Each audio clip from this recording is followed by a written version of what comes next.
With those Tesla shares sliding lower as we move through the day, they're down a little bit more than 10% right now. Somehow it's levitating, and I think it's Elon Musk is the greatest salesman in the world. He paints this vision of an unlimited future.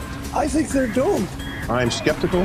Private enterprise will not ever lead a space frontier. Tesla's a sell. You don't want to own this stuff. You don't want to lease it. Heck, you shouldn't even rent the darn thing. 5, 4, 3, 2, 1, 0. Liftoff, Falcon 9.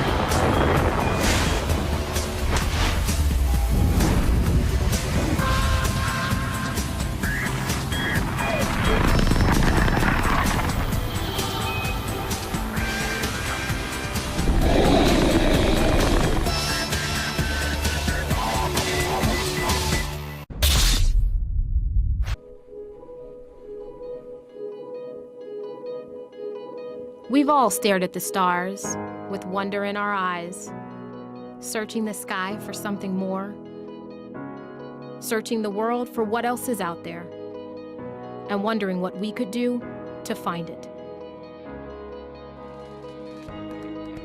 At Northrop Grumman, that wonder is more than just a daydream. We made it our passion. Tranquility Base here. The Eagle has landed.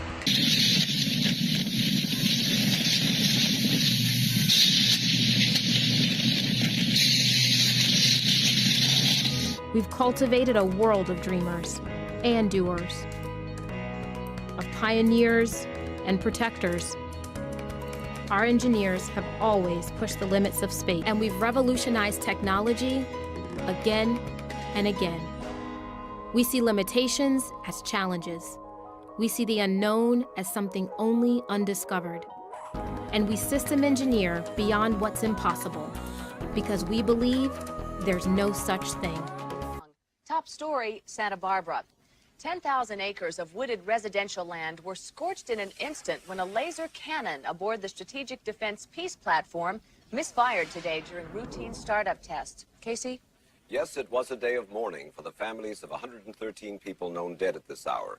Among them, 2 former United States presidents who had retired in the Santa Barbara area. A day of mourning for a country.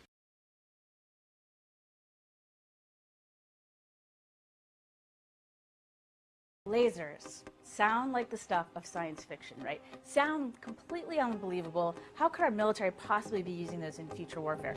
Guess what? We've just had a recent breakthrough, more great test results that are making lasers a reality. So it's called Athena. Lockheed Martin makes it, and they've been doing a lot of the pioneering in this laser field. Now, what's really exciting about it is that it's so hard to harness that much power and make it compact enough that it's actually going to make practical sense downrange. And they've proven that they can do that. Recently, they tested it against 5 moving drones, so realistic drones that they might go up against with, enemy forces might send against us, for example, or terrorists might send against us. And it successfully shot down all 5 of the drones. This is huge news because it means that in a realistic, practical setting, it's looking very promising. So it could be ready to field quite soon. So when you see the movies or you look at comic books or television shows, when you see laser weapons, they tend to be a color, right? Red or green or something like that. Real lasers, one of the key advantages that they provide is that they are invisible. You actually can't see them. You just see this damage suddenly starting to blow something up. So if we take a look now at what the Athena did to a truck. So we're looking at a truck engine, and the Athena within seconds was able to beam right in there, heat the whole thing up, and burn through the engine of this vehicle. So if you can imagine if you were in that vehicle, all of a sudden, this hole would start appearing in your engine, and the whole thing would just disappear. Those who live in the Willow Creek Ranch estates were allowed back today, and while no homes were destroyed, there were some buildings and vehicles that were, so it is affecting things there.